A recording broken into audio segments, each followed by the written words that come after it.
Good evening, Free Enterprise fans. Tonight we have an illustrious round of 8 match for you in the Omnidextrous Memers Guild between Pyre and Judgejoe. I am joined tonight on the restream by Cubs Rule 21, on tracking by Neruliana. I'm Scarcer and I am joined in the booth by Xenocat. How are you doing tonight, Xeno? I am doing very well, Scarcer. Thank you for joining me here in the booth for this restream tonight. We have two very talented runners here. We have Pyre on the left, Judgejoe on the right, both really solid. I think these are both drafters, if I'm not mistaken.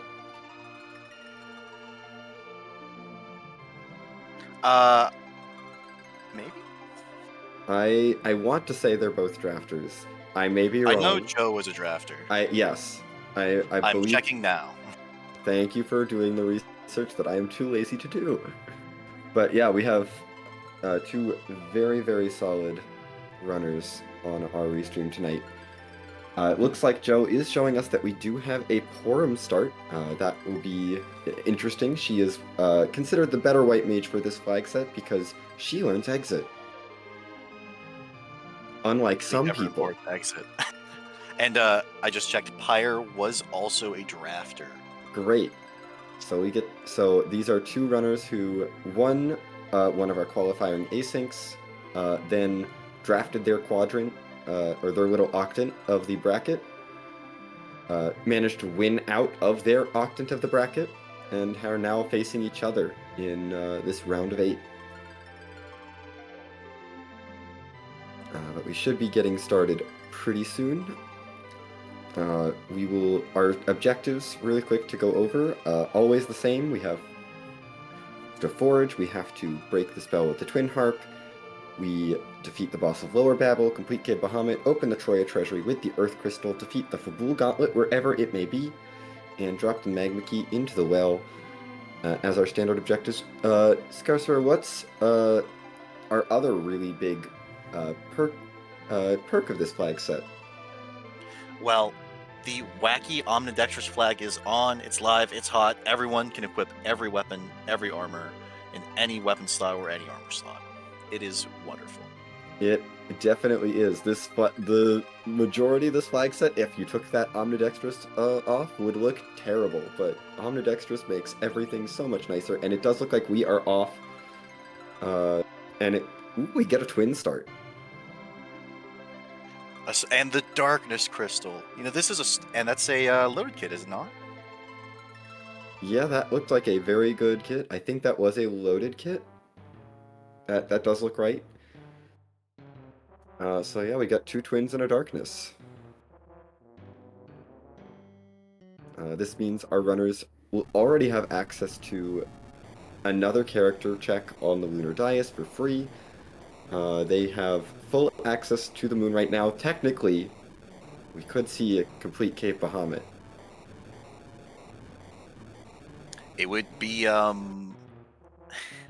rather tricky with two base level casters, but if it's, say, King Queen Evelyn, they could do it, and they might. They could, maybe. I think King Queen Evelyn is still a little spooky for this party, but they're not that bad. But we do see Pyre making the sort of standard play into Evelyn Castle with trap chests in their vanilla locations. This is a very nice place to loot and get some early power. Judgejoe is doing Mount Hobbs instead, going straight for some character checks. Bluff Twin is a very powerful spell. Oh, that's a Sparkle. Yeah, that's a Sparkle for Iridia, not the character we're necessarily looking for. And ooh, that is Plague. That could be a little bit tricky to Bluff Twin through. I'm not sure our characters are fast enough.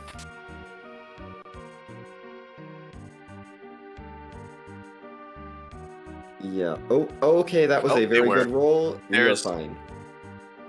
Not a lot of hit points at the Mount Hobbs spot. Bluff Twin is surprisingly strong. If the twins low roll there and they don't kill with that attack, I don't think we have enough time to get another fight. Or to get another twin off. But that is Judgejoe through that fight with Iridia. We did start with a Sylph Orb.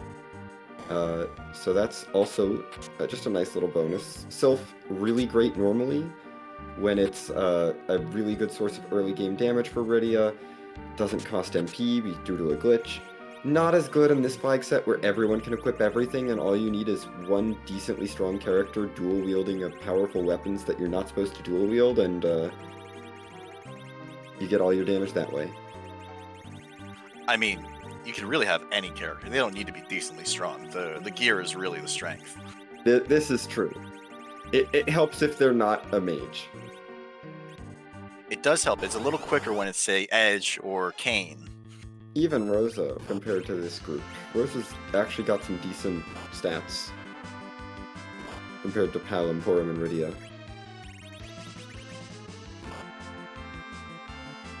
But it looks like Joe has decided to... FF4FE and Pyre decided to try and take the Mad Ogre's fight, and oh no! This is... You know, you need a lot of defense to take on the Mad Ogres, even if you're going to throw an Hourglass at them. Yeah, this is really unfortunate. Pyre did not save before those Mad Ogres, so we are restarting the entire seed. At least knows where all the good loot is, can go get that quickly, but this is a bit of a setback against a runner like Judgejoe, which is not ideal. But, I mean, it's early enough in the race, you recover, you try and maybe we'll see some gambles from this, maybe we'll see a trip mount ordeals, which has become a very popular fade because it's just 3 bosses for 1 check.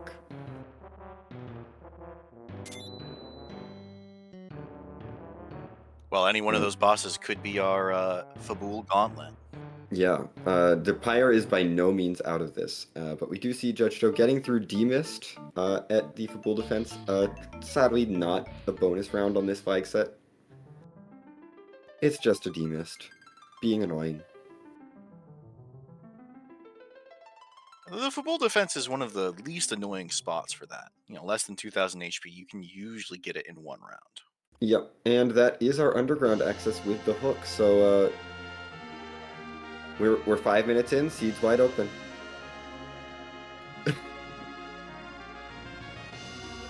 This is wonderful to watch, at the very least. Yes. We do know, interestingly, I do want to point out, even though underground access cannot be logically on the moon, because we have the Force Hook flag on, the Magma Key is still not allowed to be on the moon, because the Darkness Crystal was on the overworld. Our Magma Key has to be locked somewhere behind that hook. Well, it could still be indirectly on the moon through, say, the Pan or the Luca Key. That is true. We could need another key item from the moon, but it cannot be just sitting up on the moon.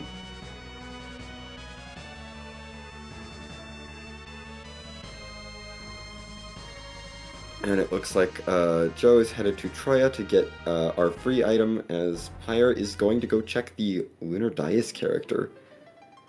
Gonna see if this character is worth picking up. I mean, it could be a gated Fusoya or Cecil, or maybe even Yang, who you might not want to see. And there's Cecil, a reason to go up the accursed mountain. Cecil is a very good reason to go up the mountain. Not as good as usual because he can still equip everything as a Dark Knight. His stats are just not quite on par, and especially since we do already have Palom and access to the Quake spell, the sweeping capabilities of the Dark Wave are not as useful. Yeah, it'll get the job done when you've got the right equipment, but it's no Quake. No.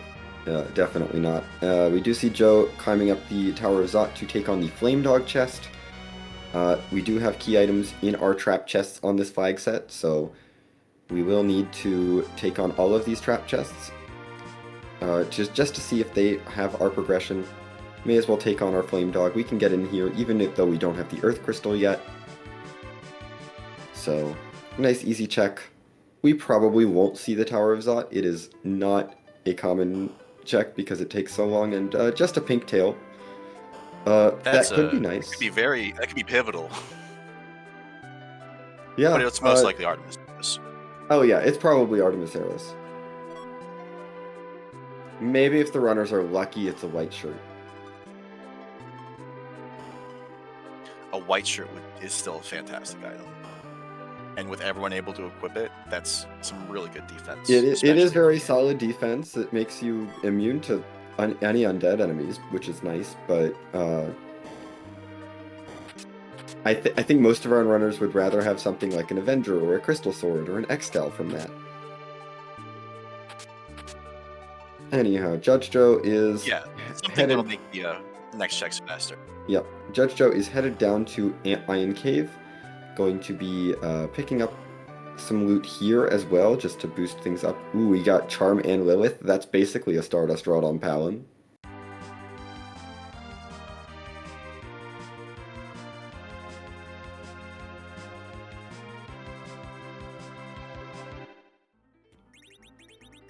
And we will see what Boss Joe is up against here. The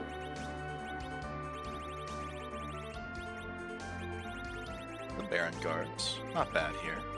Oh yeah, absolutely not bad. We're just going to throw a Gaia Drum at them. They can be a bit of an interesting boss if you find them at a location that has more than 1,000 total hit points.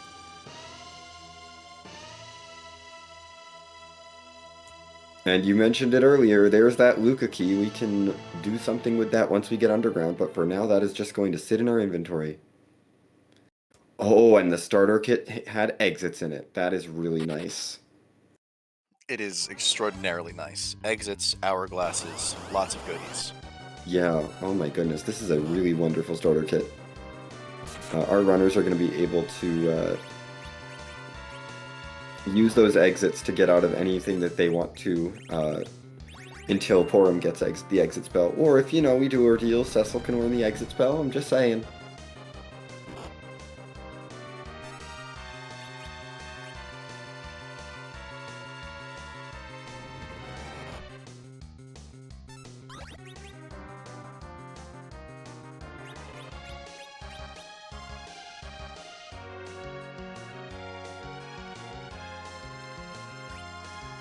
But yeah, it looks like Joe is headed towards the towards the Pinktail tournament, it looks like, with the hovercraft. Maybe we're gonna see a hook route check. I don't think we're gonna clear it at this stage. If this is an Avenger and the character is Sid, you could do it. But it's better just to finish off the overworld, and a Masamune is not what you want. No. Masamune is not very good on Omnidextrous. Turns out when a weapon is designed to be dual-wielded, it's not going to be as strong as a weapon that's designed to be just a single weapon. Because they're accounting for the fact that you probably have a Masa and a Mura in the end game to do decent damage with. So the attack power is just not that good. Oh, they weren't accounting for a stack of Excalibur Sitar? Oh. No, I don't think they were accounting for Excal Avenger. Somehow I don't think the game developers thought of that. No, there's a lot of things.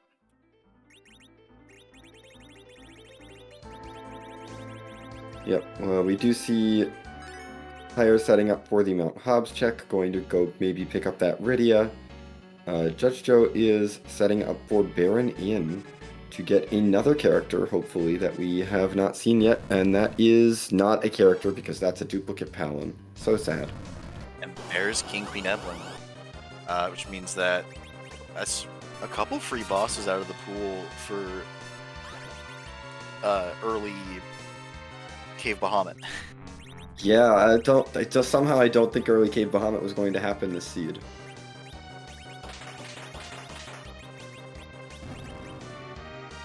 And yeah, definitely not where we want to see King Queen Evelyn. They are the freest of the free, so finding them at a spot that has 400 hit points, not great. Looks like behind them we have the octopus that can swim through stone. My favorite octopus. I mean, it's everyone's favorite ethereal octopus.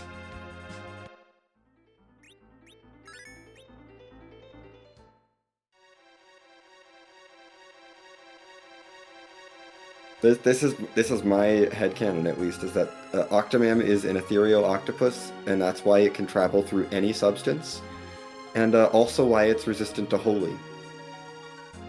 Oh, because it's a ghost. Ooh. Yes, because it's a ghost. It's a holy ghost.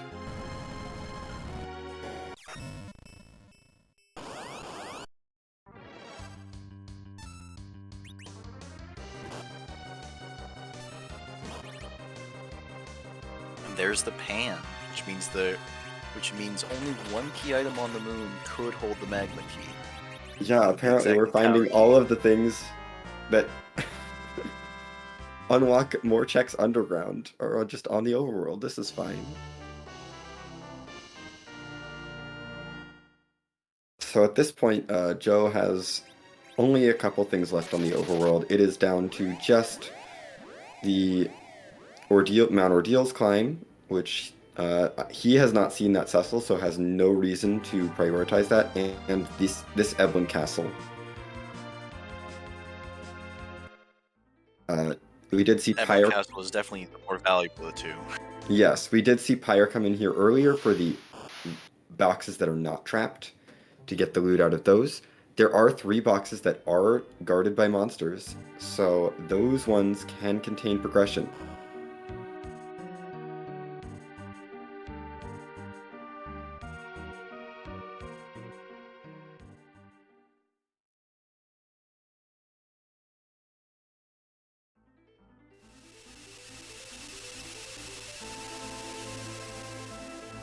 But it does look like Pyre's now also raising that hovercraft. We'll see if he decides to go... Well, he does not have the pink tail yet, so... We'll see where he decides to go. To answer a question in chat, yes, Naricod, Moon character was our Cecil. And it looks like, ooh, this is the divergence that Pyre needs. Pyre is headed up Mount Ordeal's.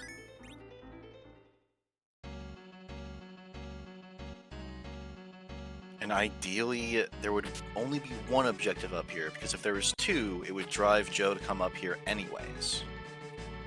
Well, 2 is okay if it doesn't lead to much else. Because then Joe has to come up here at some point. But it could be the Gauntlet and the Legend Sword. And that's it. Something like that would probably be the ideal situation for Pyre. Don't give access to any extra checks, but make it have 2 objectives so that it is absolutely required. Joe, meanwhile, is fighting a Staleman and 4 skulls.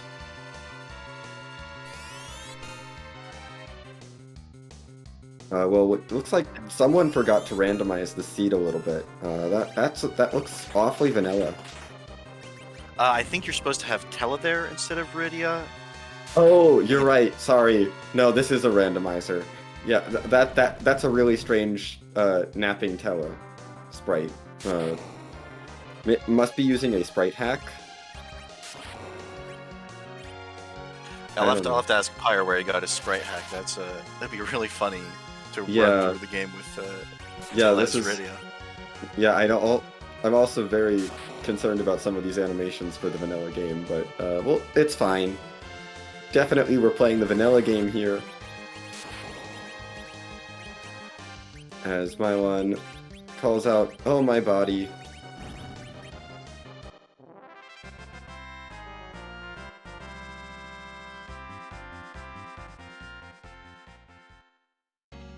And we are through the first fight of Mount Ordeal's. I did not see what Joe got out of the Staleman Skull chest. Doesn't look like it was progression, though.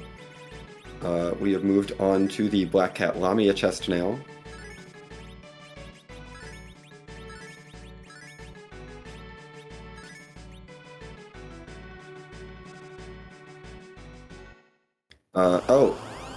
Chat, thank you, saying that it was the pass in the Staleman Skull chest. That's useful. There's the back attack gauntlet.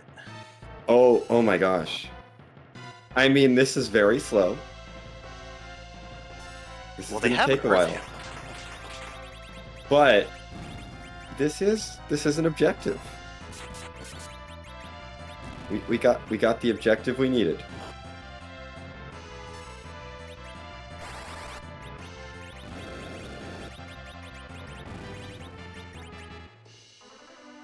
So yeah, Pyre is going to grind through this back attack gauntlet, which doesn't look quite like the Fabul gauntlet you may be used to, because we have the alt gauntlet flag turned on, which means it pulls a lot of encounters from the area that it is in. So we're going to see a bunch of enemies from Mount Ordeals.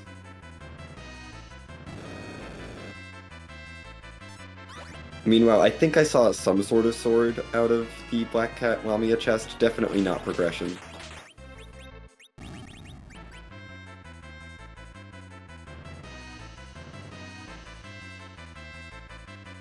Oh, Lord Goober in chat mentioning the curse ring drop. This is a no curse flag set, but that doesn't prevent it from being dropped. It is a very rare drop from...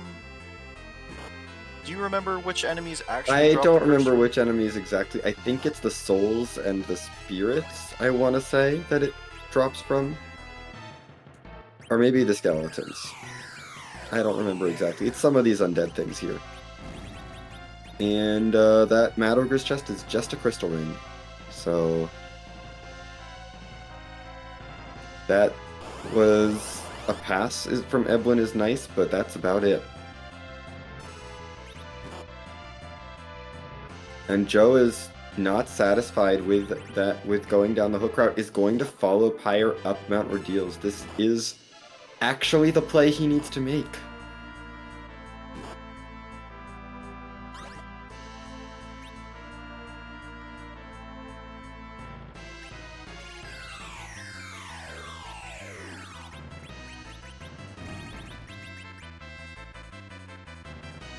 Pyre getting some very good luck on these twin casts, getting Comet on that group of 7 enemies. That's really good luck.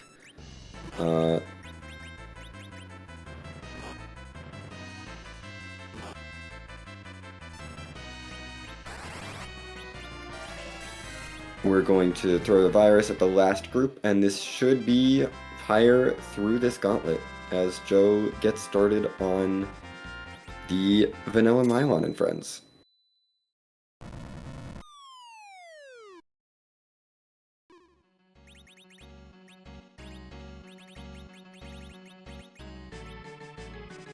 Chat did point Pyre out is that... remembering to take the weapons.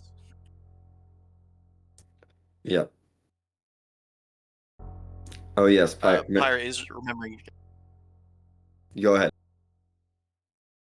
Pyre is remembering to take the weapons off of Dark Knight Cecil because all of the equipment is lost when Dark Knight Cecil is swapped out for Paladin Cecil, and that's the tower key. So there is no chance for the Magma Key to be on the moon. There still could be other items like the Twin Harp or either half of Forge up there. Yep, that is every single item for Underground has been found, and there's all of the 4 fiends just hanging out in this changing room. Turns out that they're allergic to getting sneezed on.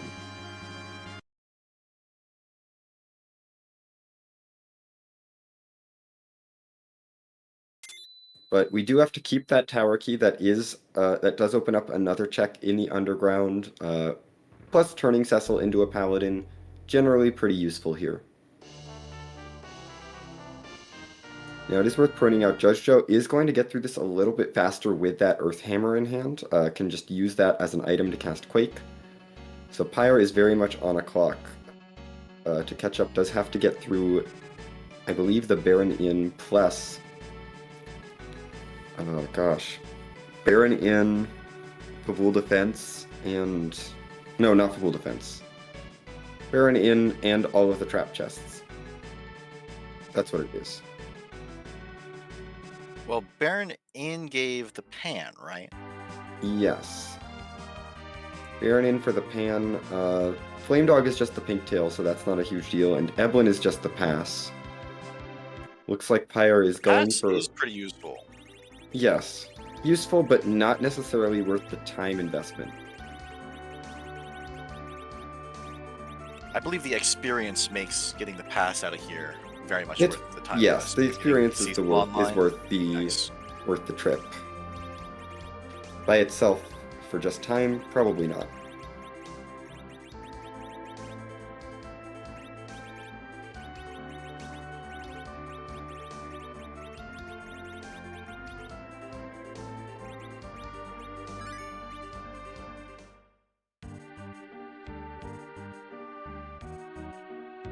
But it does look like Pyre is heading into Eblin Castle, unfortunately going for the right side first, so we'll be missing out on that pass for a little bit.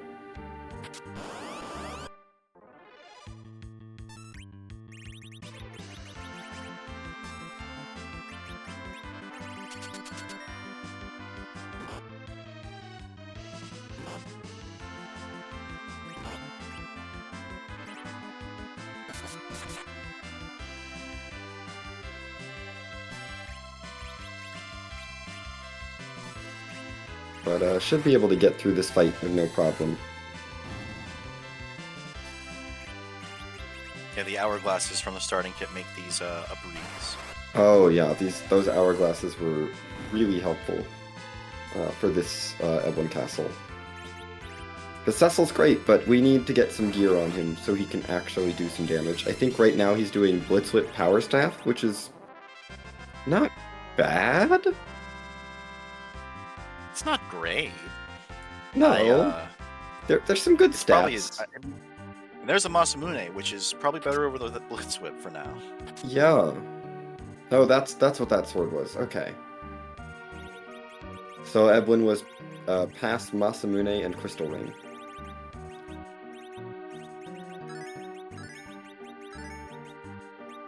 Crystal Ring is a very good defensive item. Yeah. Crystal Ring is really solid. It's dragon resistance, and it has really solid physical and magical defense. Plus, the +5 agility is very nice. It also has charm immunity, which could come up later in the Sylph Traps. I knew it had. I think it's hold immunity is what it does. Then it's both, because I do know it has charm immunity. I found that out the hard way. Oh. Yeah, I know it works on Sylph Traps.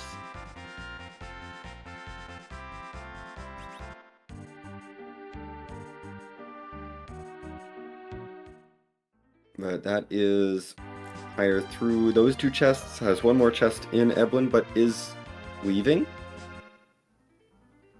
He's skipping it. He must I feel guess behind. I guess we're skipping Staleman Skull. That's okay. That's the pass, but we don't need that. All the pass does is get us to Zeromus a little bit faster.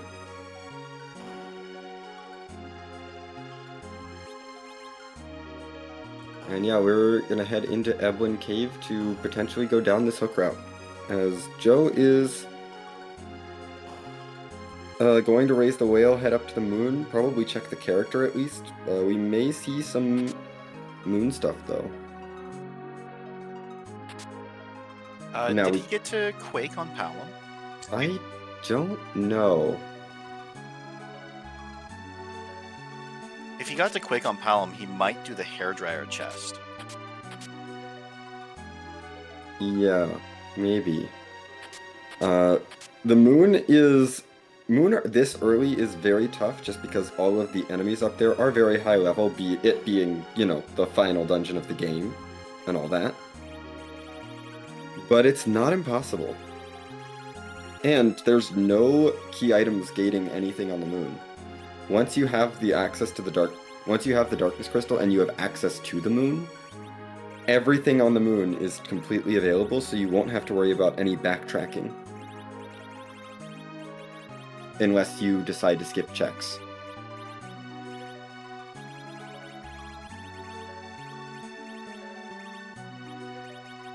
Looks like Joe is picking up the Cecil. He has an empty slot. He has to, as much as he has a Yep. little bit of disdain. He's got for the our empty paladin. slot. He's already been up ordeals, got that tower key, couldn't reset out of that. Pyre is headed into the double Staleman, just to try and get this item out from behind the save point. Pyre does have Quake on his Palom, so I assume Joe has Quake as well.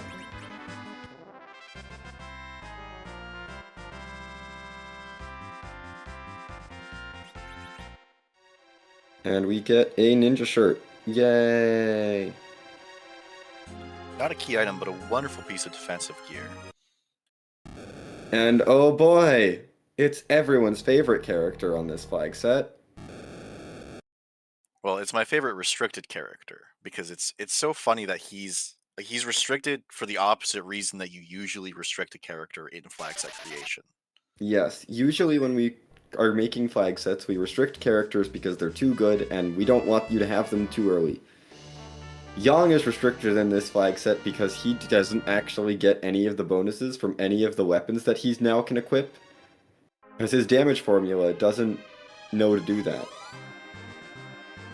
So he just still punches at his normal damage formula, which is not very good.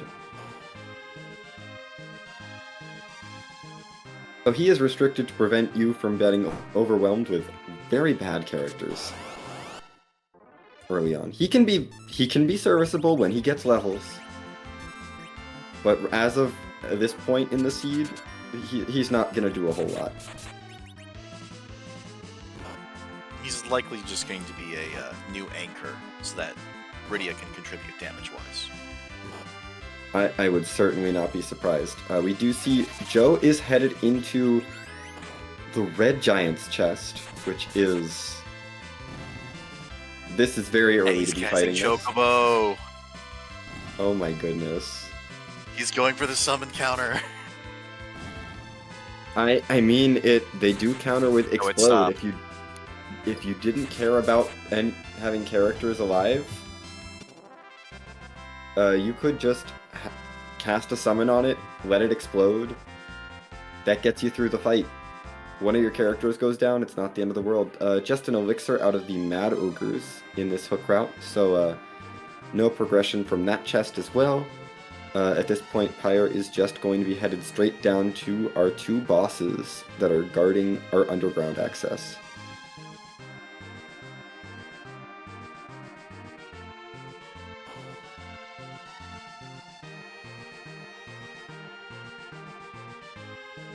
This is a fascinating and risky play by Joe, but if it pays out, it'll pay out hard. Yep. Oh, there's an Explode.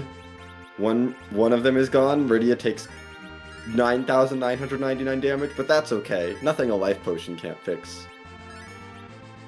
She would have taken a lot more if the game would have allowed it. Yes. We'll get a few levels there. Palom definitely has Quake, and just some Artemis arrows. The reason that bows and arrows are not very good is because they do nothing unless they are paired properly. So arrows without a bow does nothing, bows without an arrow does nothing. And if I remember correctly, with the way the game checks for the bow, do you always get the bow penalty, the 4/5 damage, for having the bow and arrow in the wrong hands? I don't remember. I don't think so, but I don't remember.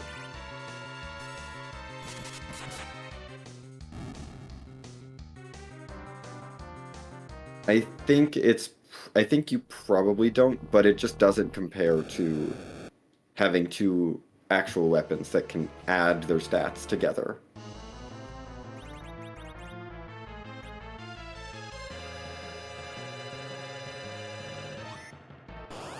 Ooh, an Evil Wall.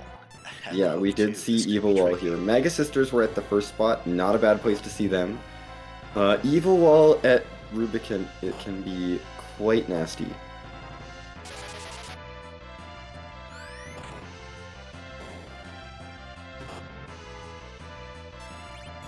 Meanwhile, Joe is continuing through these trap chests on the moon, taking on some warlocks and carries.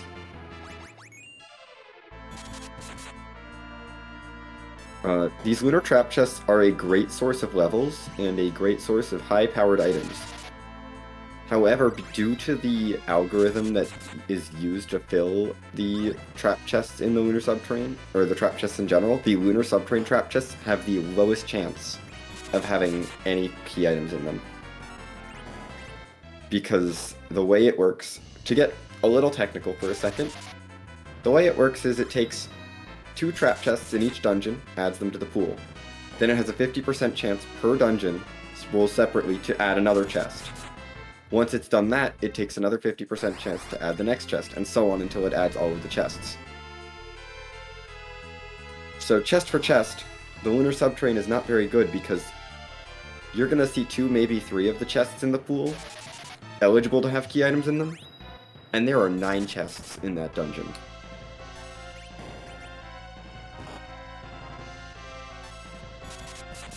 Though with the T-Pro waiting, you're likely to get some good gear out of those chests. Absolutely, yeah. As we did Judgejoe just see, got the Excalibur. Yep, that is definitely a reward by itself. So yeah, not bad to take Excalibur, a couple early. 100,000 XP, that's great. Oh yeah, not a bad idea to take a couple of them early, but generally they are not... Full clearing all of them is not necessarily the best if you're just looking for progression. Getting some power out of them with the chance of progression, sure. And yeah, Judgejoe is now on to Hairdryer's chest, which are the only chest in their dungeon and therefore are guaranteed to be in the pool. So they are a much better numbers play. And they're very easy. Meanwhile, Pyre has defeated the evil wall and will be our first runner underground. A Dragoon Spear from the Hairdryer's chest. Another piece of, while not a key item, an item you really enjoy having. Yeah, it is a pretty solid attack power item, and it provides anti-dragon. It has the dragon slaying property, which means that it will do... It means your whole attack gets quadrupled against all dragons. Weaknesses are ridiculous. All the dragons that don't resist wind. All the dragons that don't resist wind. Also oh yes, all the dragons that don't resist wind, because that's a separate weakness, and the dragons that resist wind, because it also has the wind element, which means that those dragons will take just 2 times damage. Because it's a 4 times, then also a 1/2. Multipliers are fun. Math is wonderful. Yes.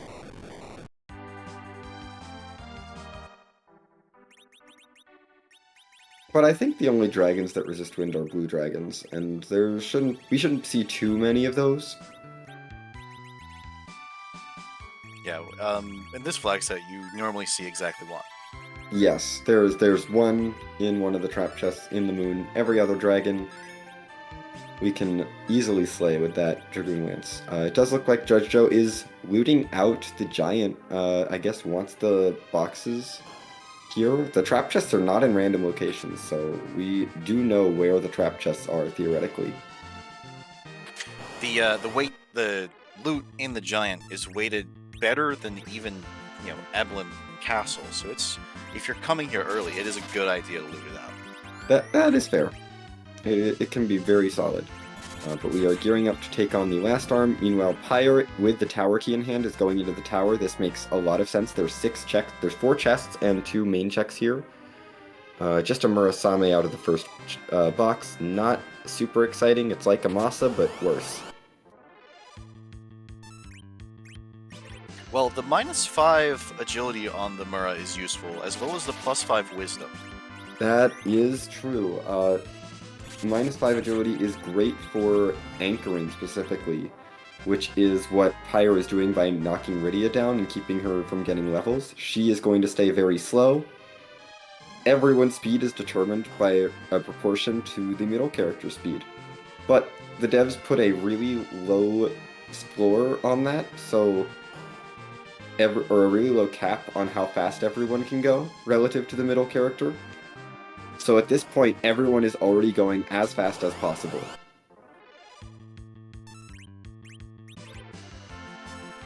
So most of these enemies, which would be outspeeding this party, are now going at the same speed as the party, which is as fast as possible. Agility because in most fights you have more party members than enemies, it's favorable. Yes. That was a magma key, I believe, out of that 3rd box in the lower Babel, so that is really good. I don't think I saw a key item on Judgejoe's side, so nothing there in the last arm chest. Zeus gauntlet, which he wore. Yes. It's nice. It's a +10 strength is not nothing, but not necessarily what we wanted to see.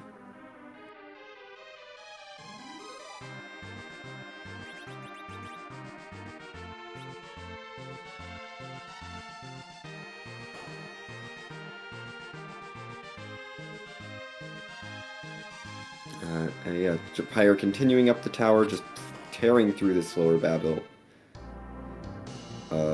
We have Mylon Z, it looks like, at the... Yep, Mylon Z at the super cannon.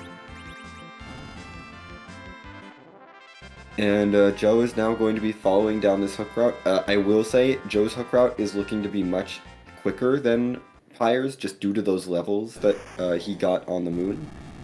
But didn't really get any key items from that moon. The pan and the pink tail that Joe has on Pyre are just from overworld checks.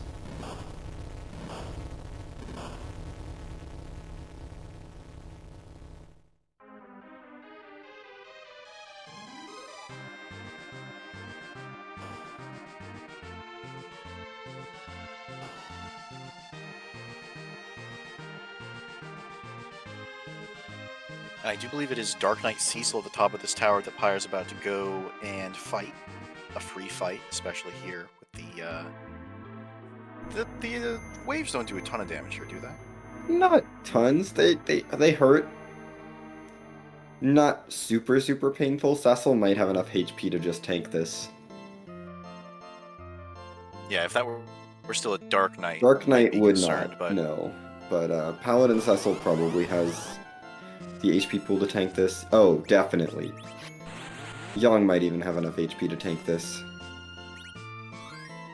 At this point. I think Young and Cecil should be fine. Maybe not Young. Nope, goodbye Young. That's okay, Cecil survived. And all you need is one person to survive the 3 dark waves, and then the speech happens. And Dark Knight Cecil goes away. What do you think the other right in the world Kluya is referring to there? I think it's 3 wrongs. Not 2 wrongs. 3 wrong. 3 wrongs.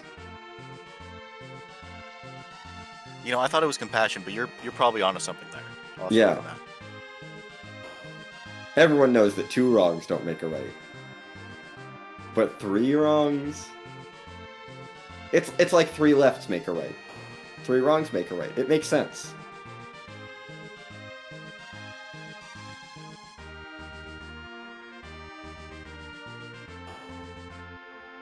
But we have still not found any progression at the top of that tower, though it is going to be a second objective for Pyre. Joe is tearing his way down the hook route, following in Pyre's footsteps.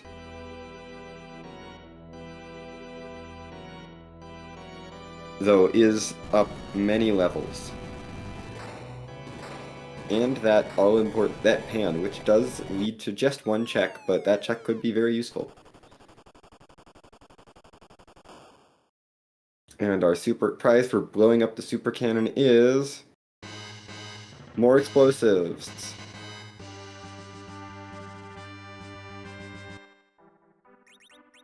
I don't think that was the prize we were looking for from the super cannon room. Most certainly not. Just 1 for the pile. Yep, it'll help out getting towards our 10 key item bonus, but that's about all it does.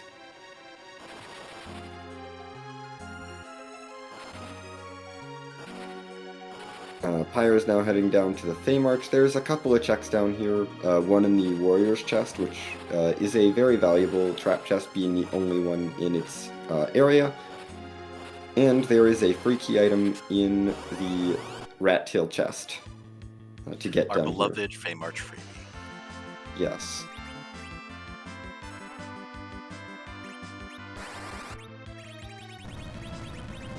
We have Hallam as fast as possible, which means we can cast Quake before the Warriors get a turn, which means that they all go away. No one was worried. No, not at all. No, nothing to worry about. The entire party's at 1 HP. Everything's fine. You'd never miss the run buffer there and get No, punched. no, not at all. Never. Just a life staff there, but we do get a Baron key out of the freebie. That is a rather long check, but it is a check. That is now another check that is available to Pyre.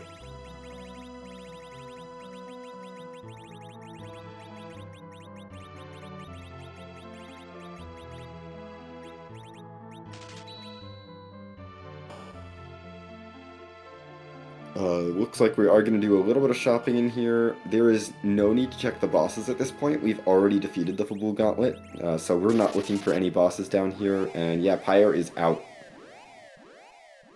You didn't see anything good in the shop. Probably just looking for black belts, which can appear underground with the S Pro.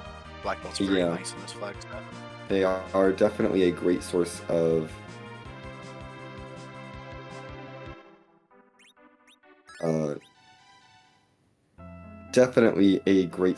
strength and some decent evasion. Joe is still working his way through this hook route, not quite yet underground.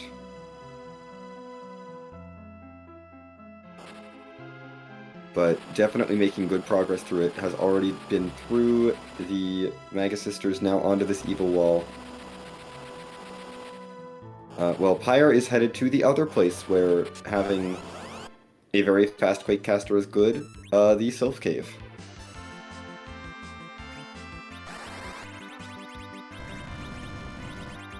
There are a lot of boxes all right next to each other. The number of boxes dilutes the value of each individual box, but overall it's still decently valuable, and they're all so close together that it's very easy to just sweep through all of them and just get a bunch of decent items, like a Dragon Whip.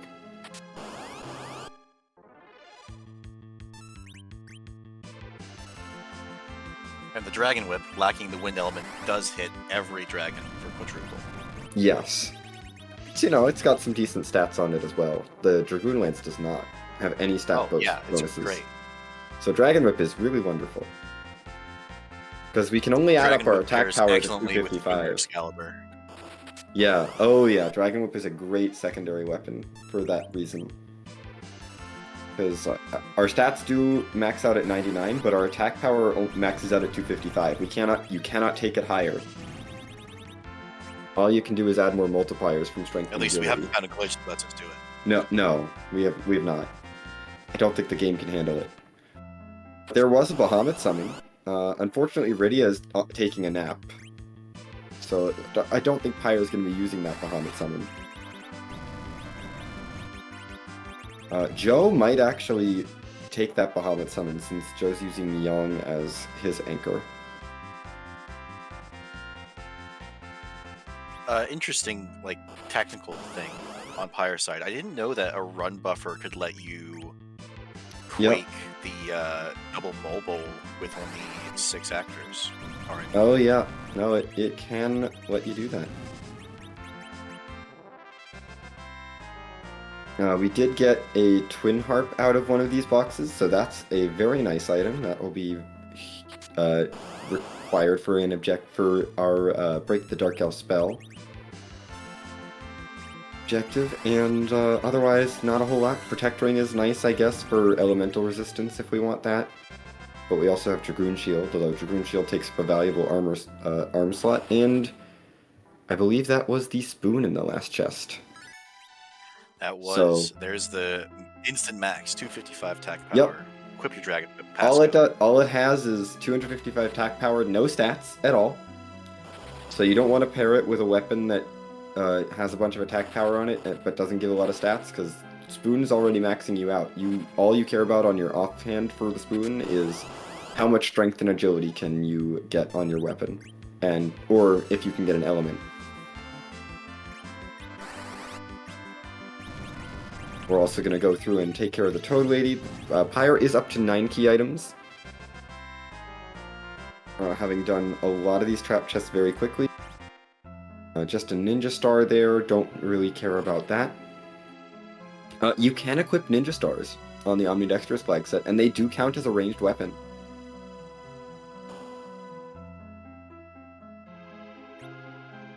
With the Wind Element.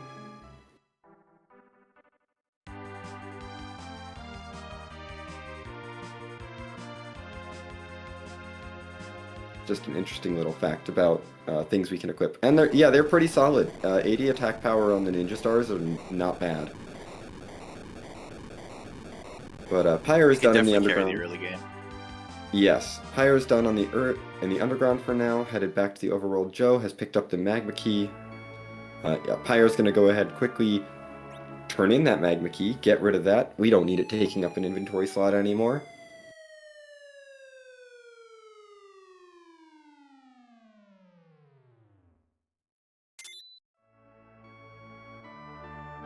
Well, that's gone. Yep, we don't have it anymore.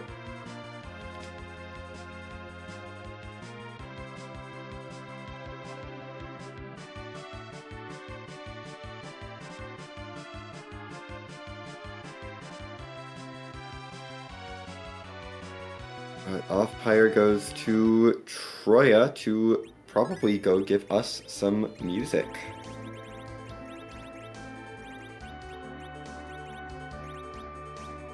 Yeah, looks like we're setting up to make sure. Put a magnetic item on Yang. Yep, we're going to make sure everyone has a magnetic item so that they all get paralyzed by the Dark Elf spell. And yeah, we are heading up to the Black Chocobo Forest to go take a Black Chocobo to Cave Magnus. Now, what is so special about this Cave Magnus check? Well, some wonderful community members have put in tons of hours of work to replace Edward's harp theme with a random song pulled from a pool of hundreds. I believe you might know the exact number. I don't off the top. I think it's 570-ish? That's a lot.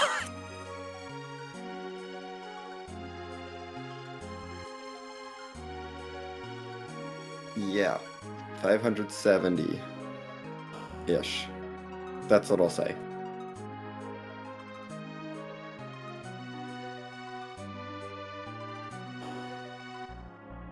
Definitely a lot, but yeah, we are rapidly approaching this check.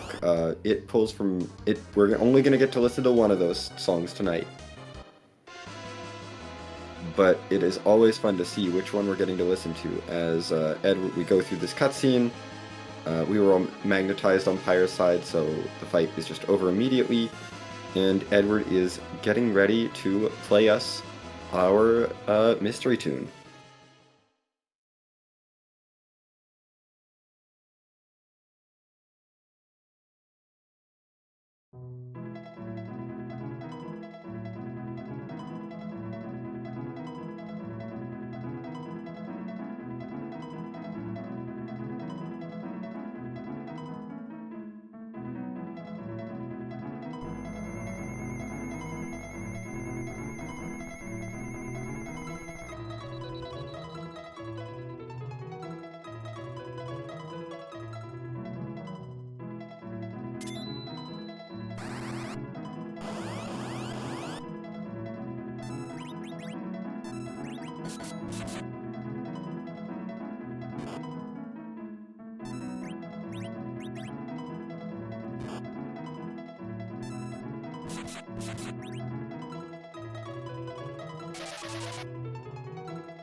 And that was the battle team from Super Mario RPG for that Baiken fight. And we get a Stardust Rod, which is not what we were looking for out of Cave Magnus, but more importantly, it's another objective complete for Pyre. So Pyre still keep holding that lead on objectives over Joe. But Joe does have this pan check that could lead to something that Pyre is not likely to get for a while.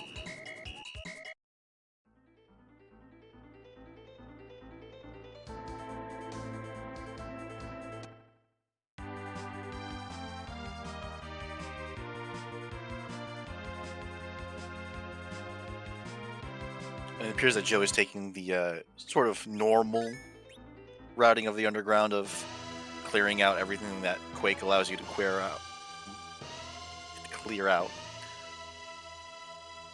Yeah, following right down the same route that Pyre went through this underground. We'll see which one of them decides to do Dwarf Castle or Sealed Cave. Two not so great checks. Sheila just wants to give us a Rune Axe, so that's not really great. Pyre's happy to reset out of that.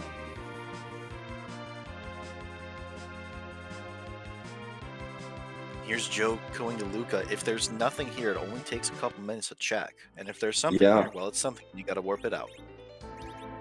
If there is something here, you want to keep it. But it is not a very long check, and it can be very valuable. So I do really like this play by Joe.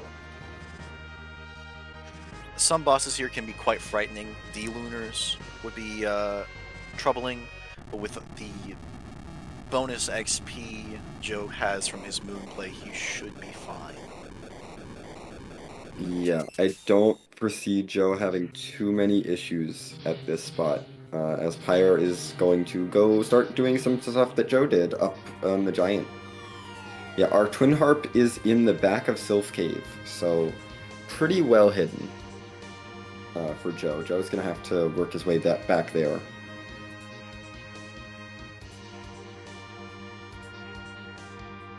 Fortunately, the only things that we can walk out are the Earth Crystal, which is an objective, the Adamant or Legend Sword, which is an objective, and the Rat Tail, which can lead to things. Anything else that Joe sees, he can reset out of. The Sand Ruby doesn't lead to anything.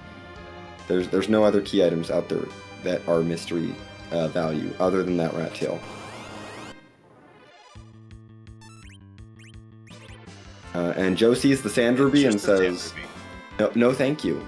I don't need the Sand Ruby character. I will do something else.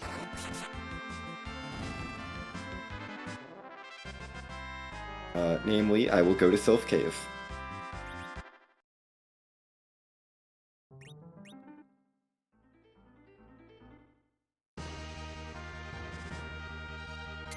Pyre not going to keep the Zeus Gauntlet out of the last arm, instead is going to head up to the moon now.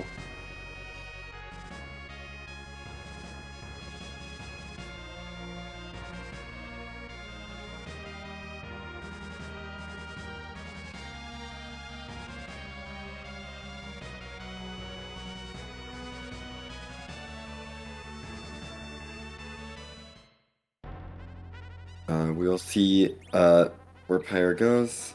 Heading, looks like straight to the Hairdryer's chest. This makes sense from a key item density play. This is a very valuable check on the top of the moon. After this, there's moon bosses and moon trap chests in the lunar subterranean. Cave Bahamut does not have a key item in it, but it does have an objective, so you may want to take care of that at some point. Though with the boss hunt out of the way, there's no chance of it being a double, so no reason to rush it. And yet we are just looking for an Earth Crystal or Legend Sword and Adamant for Pyre.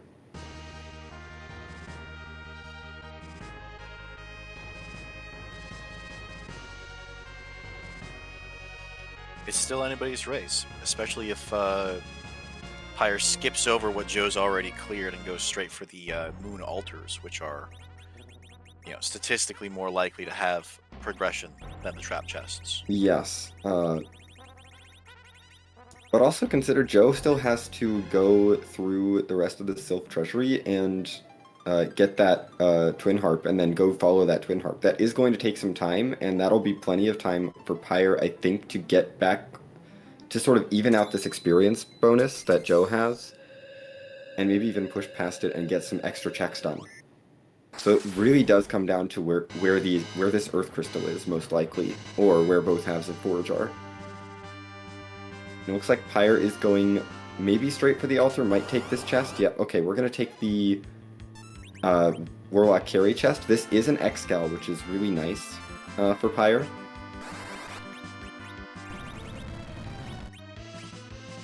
The Excalibur likely to replace the spoon on Cecil there. Yeah, it is a very solid weapon. It still has a lot of attack power. We may see the spoon get passed off to another character in the party just to keep get more characters going. Because what's better than one character hitting really hard? Two characters hitting really hard.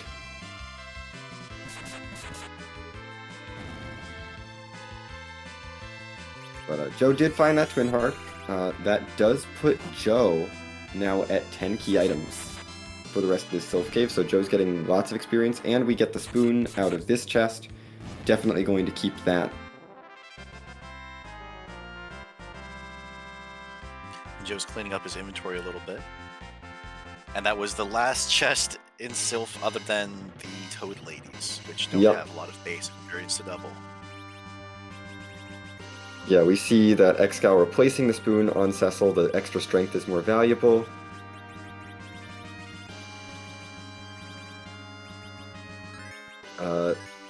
We don't really have another Zerker that can take advantage of that spoon. Young gets nothing out of the spoon's attack power, so we would have to make Porum or Palom into a Zerker if we wanted to take advantage of that.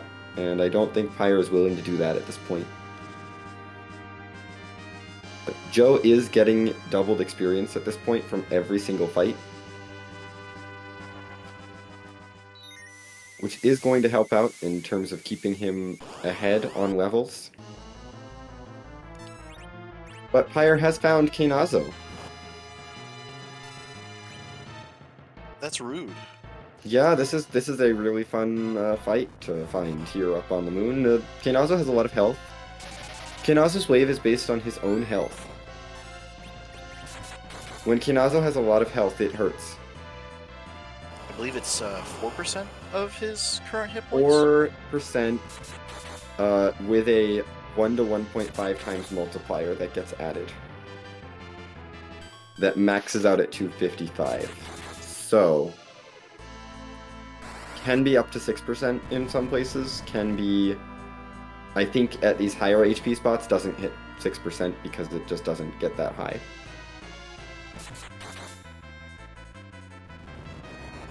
The Pale Dim spot doesn't have too spooky HP. It's only 27,000, but that's still a decent amount of HP that we're gonna have to chew through though. Cecil is doing great work. Gets through that HP no problem. And that's a Legend Sword.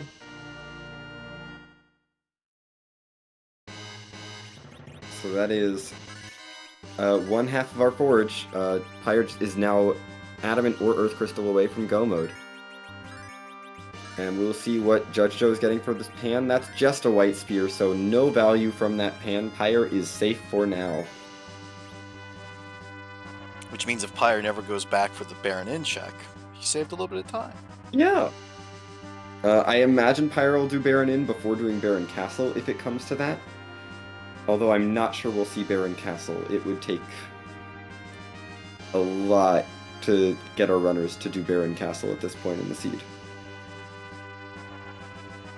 Yeah, Baron Castle is just a very slow check. 2 boss fights for a key item. And lots of cutscenes. We've already gone over this. Yes. Joe is going to head to music. We will be sure once Joe gets down there to let you listen to a nice reprise of our harp song for the night.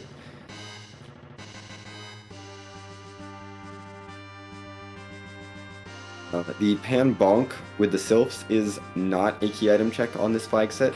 K-Summon is turned off, so that check, the 2 Fame Arch bosses, the Cave Bahamut spot, and the Baron Basement are not going to have any progression. Pyre is now going to take it out on some behemoths. These are relatively easy. I think relatively is very much the key word there. Yes, they do counterattack and do a lot of damage when they counterattack, but they only counterattack essentially because they are extremely slow. So they do have a regular attack, but it comes out so slowly that they don't even get to get it off. And they're worth a decent. Yeah, their max roll for agility is, I think, 3. So if you have anyone with any kind of speed, I think he could have left Rydia there and been okay. Yeah, with Rydia, the behemoth might actually get a turn. And might get that is an one. Avenger out of that Behemoth chest. That is huge. For Pyre, that means Cecil will now automatically go Berserk. We're going to put the Avenger and the Dragoon Spear together to make a pretty solid weapon. Combined, those have an attack power of somewhere in the 170s, I believe. And the Auto Berserk is well worth taking off that Excal. But I think we need to be quiet because there's music happening.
And that is Judgejoe through music, but I believe Pyre is in go mode. We just got the Adamant Rock out of that other double red dragon chest.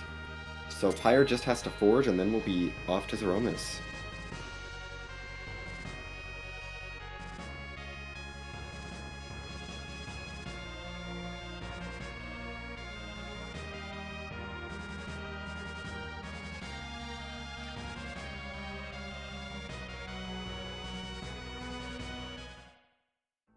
And Joe is just a Earth Crystal from Gummo, right? Yes, Earth Crystal or those two halves of Forge, one of which is at the Mura altar, the other is in the double red dragon chest.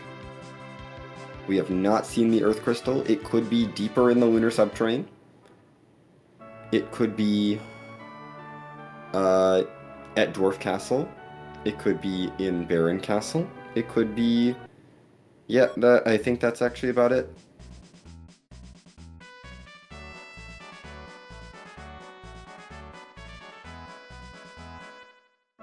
Well, we'll just have to see where Joe goes next as to where he thinks the value is.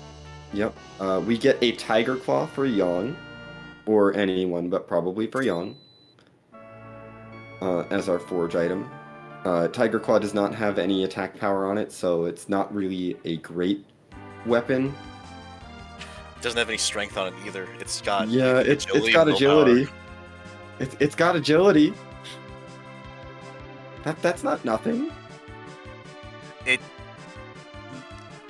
Maybe it'll give Yang a multiplier. Maybe. Yeah. It's likely just gonna sit in Pyre's inventory. Probably. Yeah, it's got going for it is agility and like some accuracy. So yeah, Pyre is headed back to the moon, no pass, so is going to now go take care of Cape Bahamut, get the 6th objective. Once our runners have 6 objectives complete, they get the crystal, which allows them to fight Zeromus, the final boss of this game.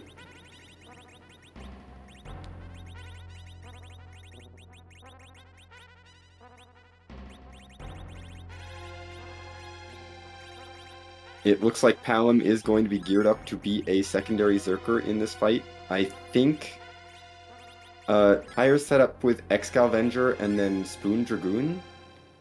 I would have rather seen maybe... Gosh, I don't know. The Dragon Whip. Yeah, Spoon Dragon Whip. Just for the stat bonuses, because the Dragoon Lance doesn't really do anything.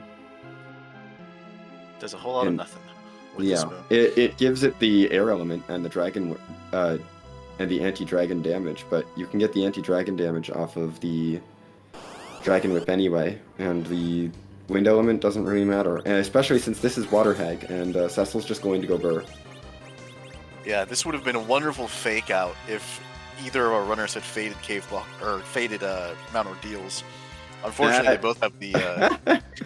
both have the gauntlet on hand, so they don't have to worry about a arduous and slow gauntlet here. Wonderful fake. Oh, it's a blue robe. That looks like the gauntlet sprite, but no, it's just the water hag. This is a very simple fight. 3 hits and the water hag will go away.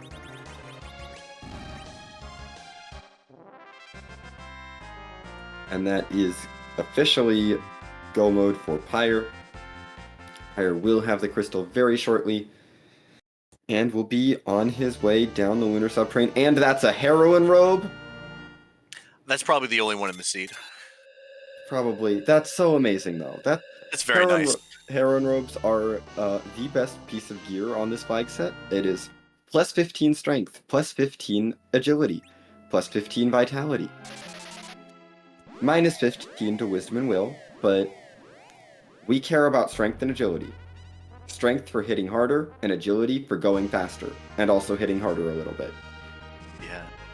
Having plus 15 to both of those stats is really nice. Yeah, unless you have exactly a multiple of 16 for your agility, that's 3 extra multipliers. Mm-hmm.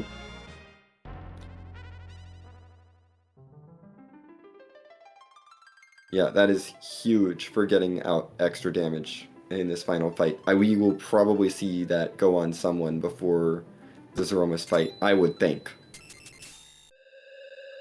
Also on Judgejoe's side, fighting Bimmy and Jimmy, the red dragon and blue dragon. His Dragoon Avenger Cecil dealing 9s to the blue dragon, even though it resists the wind element. Yep. Turns out the damage is just too strong. It doesn't matter.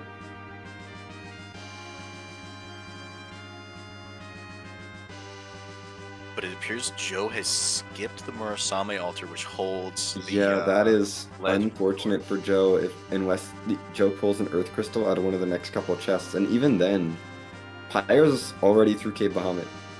Joe has to go back for Cave Bahamut. Joe did get the Twin Harp done, but would have to go back for Cave Bahamut, open the Troya Treasury, and then go through the pass door. And Pyre is rapidly approaching the bottom of this lunar subterrane.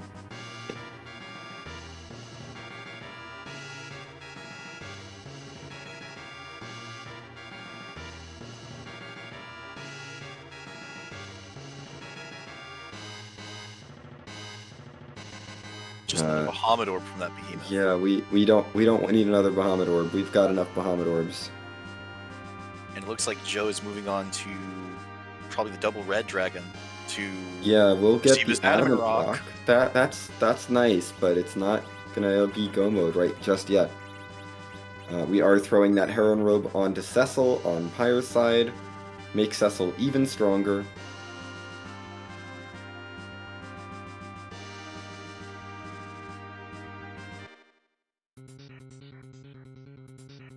And yeah, Pyre is starting the final descent towards the bottom of the lunar subterrane. Now, we don't like to move Zeromus around. Zeromus has a really nasty script that can be really nasty. Would be really awful if we showed up early in the game. And honestly, I don't want to see some of the bosses in this game with Zeromus' stats.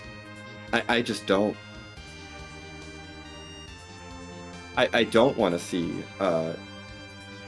some of the max attack, right? It has max attack. I really do not want to see Evil Wall with Zeromus' stats. That would be 65,000 Evil 65,000 hit points of max attack Evil Wall. Jeez. No, thank you. So we don't move Zeromus around. We leave Zeromus right where he is, but instead we like to randomize something. So we have a wonderful pool of, I believe, 600 sprites to choose from for our Zeromus.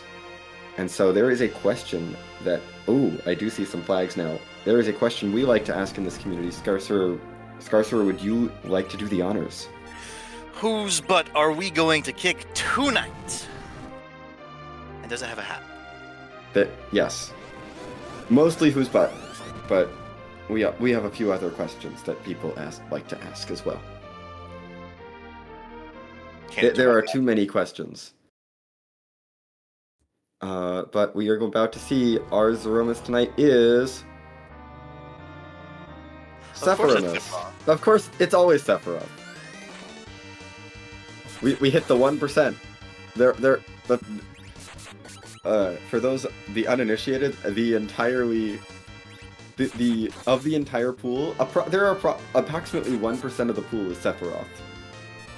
I think there's like 7 Sephiroth sprites or something like that. That's wonderful. It is. It will always be statistically true, I believe, that the Zeromus pool will always statistically be 1% Sephiroth.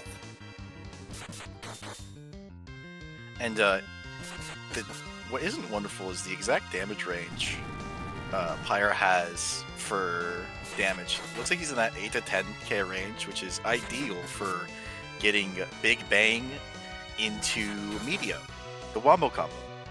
Yeah, this could be a little dicey.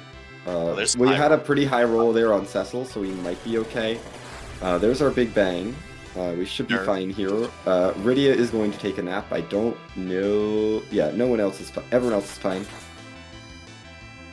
Cecil's hitting for 7k. Palom's doing another 2 to 3. We should be okay here. No, he's fine. Now he's fine. Now Cecil survives the wombo combo, usually. Yes, Cecil has plenty of HP. He's doing so much damage. All of the damage. Everything is fine. Joe has done the ribbon room. There's a rat tail in there. That's a fun check that we can do now.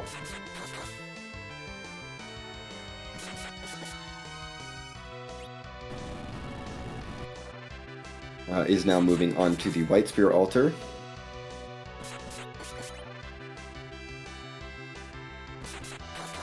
There's a delay.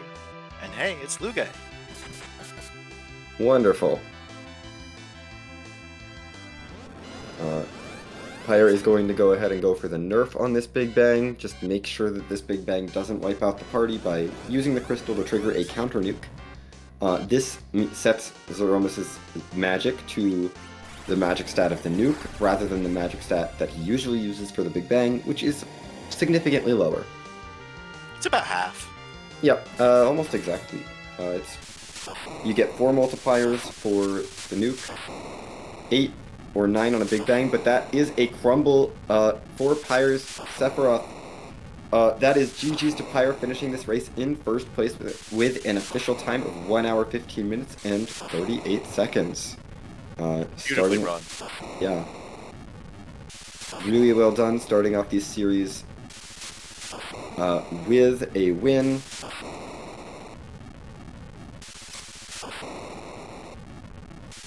And it does sound like we are now joined by Pyre. GG's. GG's, Pyre. Thank you.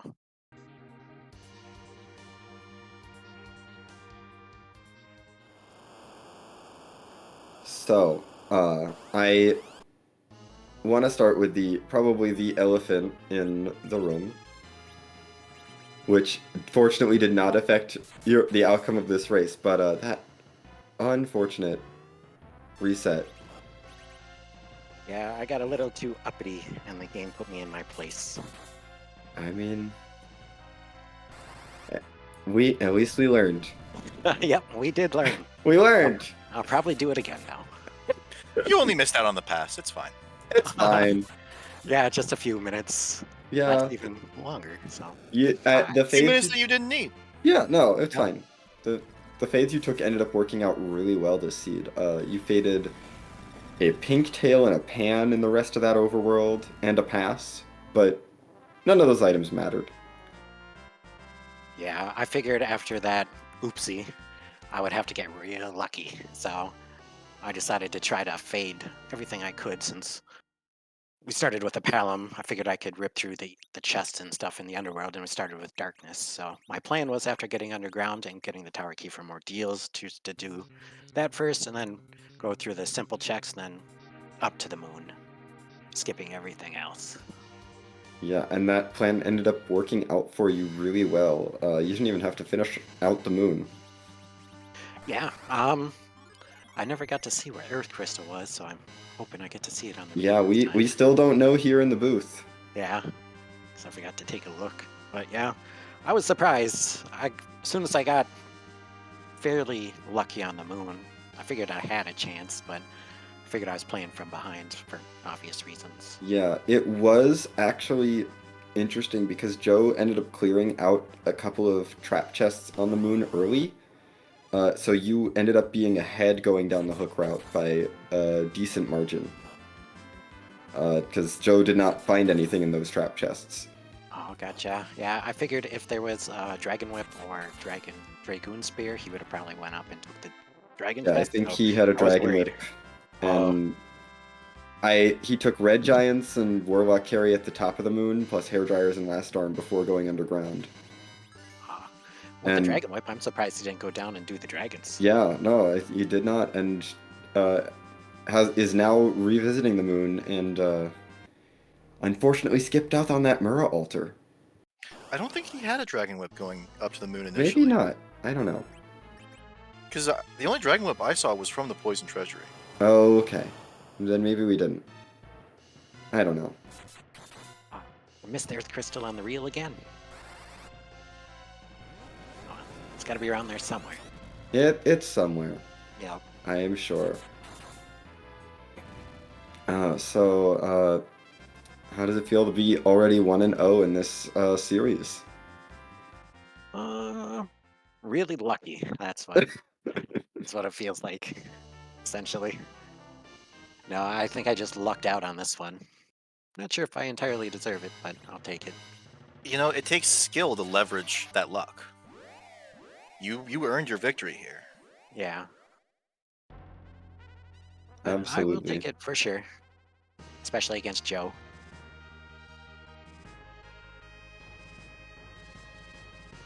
What did you think of that starting Darkness Crystal now that we're seeing it on the reel?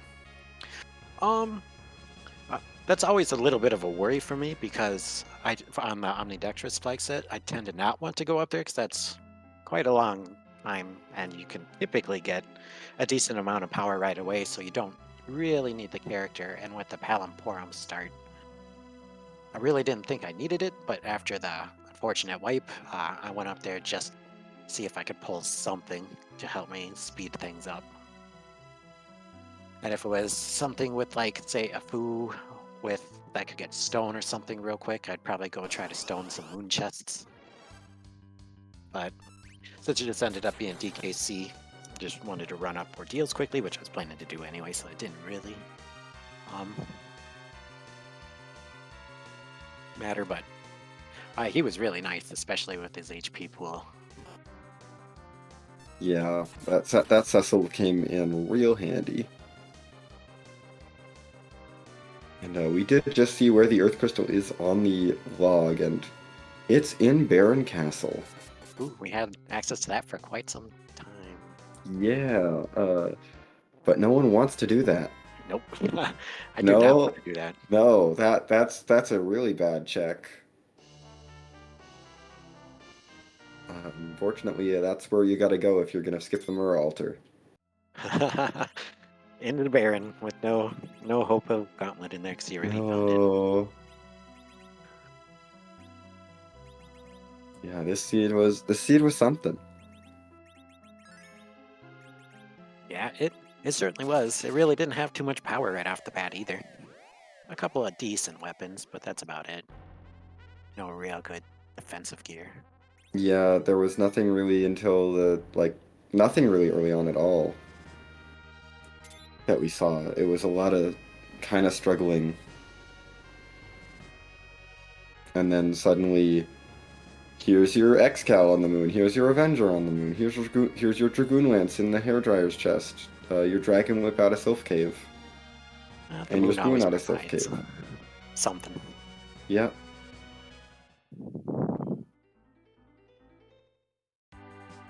Well, any final thoughts on this seed before we go ahead and let you go for the evening? Nope, not for me. Well, then GG's once again, Pyre, on moving to 1-0. We're excited to see how the rest of this series plays out. Sounds good. Thank you. Have a good night. Bye. Yep, Have a you good too. one. That was our first place finisher in this race, Pyre, joining us for that interview. I want to give a quick shout out as Joe has just turned in the rat tail and discovered the disappointment that lies within. Quick shout out to both of our runners, Pyre and Joe, for putting on this wonderful show for us tonight. Shout out to the entire rest of our Restream team, Cubs Rule behind the scenes, keeping the show running. Nehru doing our tracking for tonight, and Scar Surfer joining me here in the comms booth. And, reciprocally, thank you, Xenocat, for volunteering your evening to do commentary. Oh, of course. I always love to do commentary here on the Free Enterprise channel. Especially when we are kicking off the entire week of matches that is this round of 8.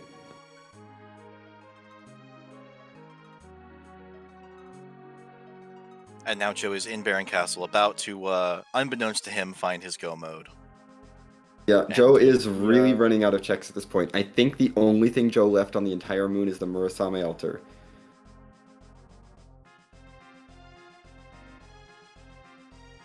And the only thing left underground is Dwarf. So yeah, we are down to just those 2 checks. Here's a Bahamut. That was Bahamut. That was a boss that happened. We didn't get to learn any numbers today. No, and I'm sure the next boss will we'll only see it for a little while longer because it'll crumble instead of fade. Yeah. Oh, this boss will take even 2 longer. hits.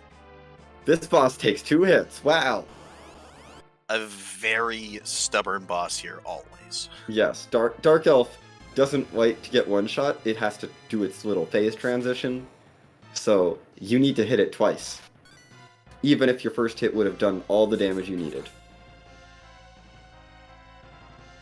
In theory, you could do like a reflect kill of 65,000 to never see the dragon, right? I think it's not quite 65,000, but it is. I want to say it's an extra many HP. Like 20,000 HP or something.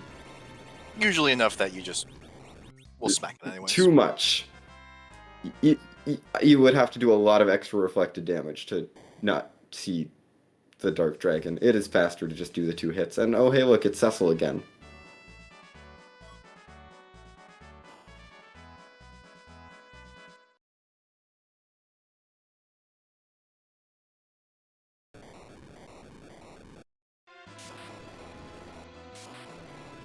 Rather unfortunate that we won't be able to see the contents of the treasury, being the usually best loot in the game.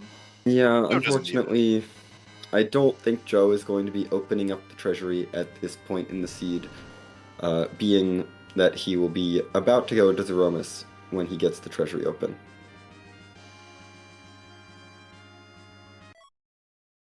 But there is our Earth Crystal in the Barren Pot. And Joe will be off to take down the Zeromus. Now, we didn't really talk a whole lot about Zeromus strategy during our first fight because of all the other things that were going on, but the general strategy is we want to probably just go burr, go hit things, do a lot of damage. Yeah, that sounds about right. And then try and make sure we use spells at the right time. Could be the crystal, could be other things, just to get some counter nukes triggered so that when Zeromus nukes, he sets his magic down for the Big Bangs so that our characters don't die to the Big Bangs, although I don't think Joe's characters will care about the Big Bangs. They have so much health. Joe has nuke white. This is true. 0 Big Bang? Joe almost has Meteo on Rydia. Well, it's been a long time since I've seen someone cast Meteo on Zeromus. Yeah, Meteo is not a good idea for Zeromus. Yeah, it takes forever, and I believe he counters with weak instead of nuke. Yes, it's not a fun time. And But it doesn't nerf. no, it doesn't. But it's always funny when Rydio learns Medio, because you know your seed has been going way too long when Rydio learns Medio.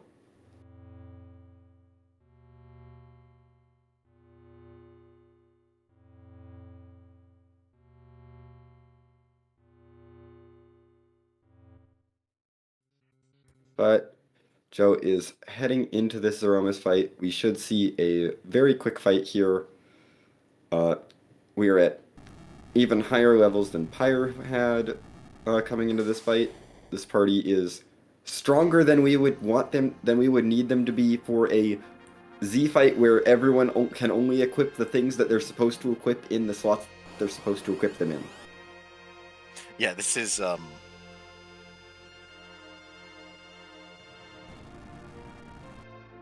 This is very much power overwhelming. it's gratuitous is the word I was looking for. You know, And- that works too. And I think other than in seeds where you don't get a lot of power for the entire seed, that's what Zeromus is. It's just a big show off of the power you've accumulated over the seed. Because it is not often that you're worried about Zeromus in this flag set. Yeah. Zeromus is just kind of a, hey, I'm a boss, just making sure that you got some levels and have HP and stuff and can do your fight.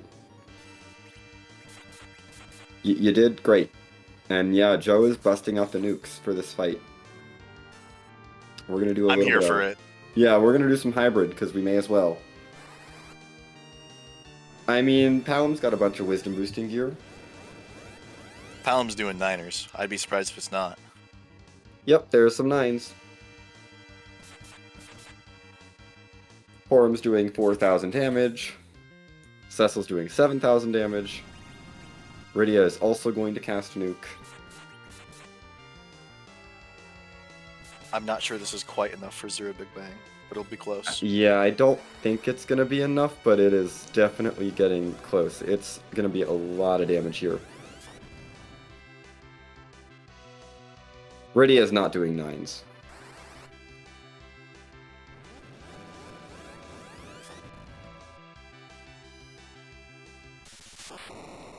Oh, okay.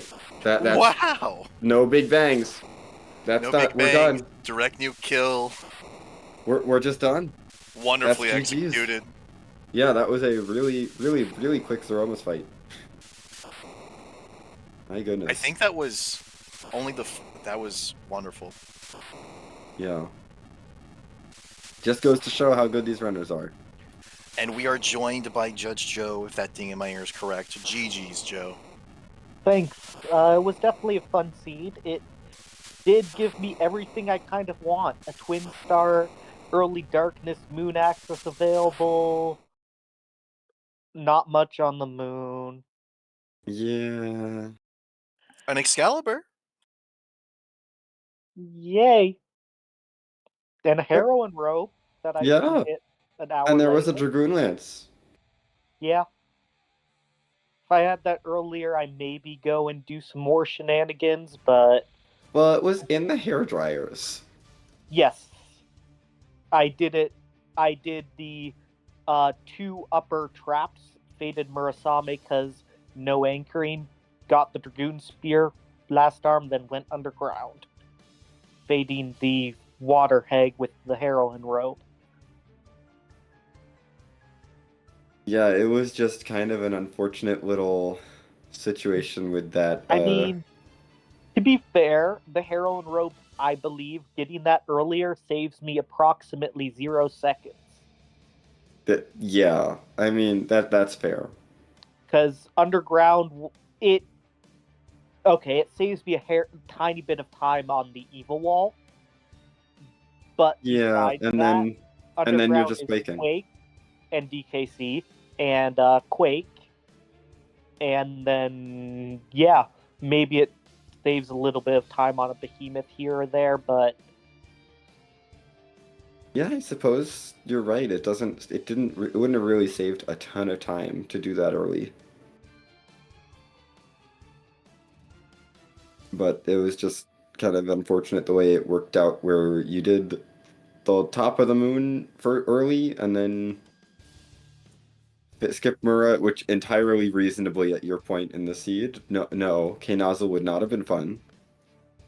Hey, Naza would have been fine if I had anchoring. Yeah, Anchoring with and a way anchoring, to it's nerf fine. waves and a way to dispel waves. Yeah. Did you have a I good had dispel ways wave? to spell wave. Oh yeah, you have lit Started with one. the Thunder Rod for one. even Oh yeah, better. the Thunder Rod too, yes. But yeah, and then the whole bottom of the moon was just nothing. Nope. Zilch, 0. Should have just done Baron. Apparently, you don't need to go to the moon. Just do Baron. That's the takeaway here. Moon's I'd rather go to the haunted. Do moon. Baron instead. I like Moon. It did hold 2 important key items, which is somewhat what I expect. The slight issue is the important key items were both parts of Forge and not part of Forge and the Earth Crystal. Yeah.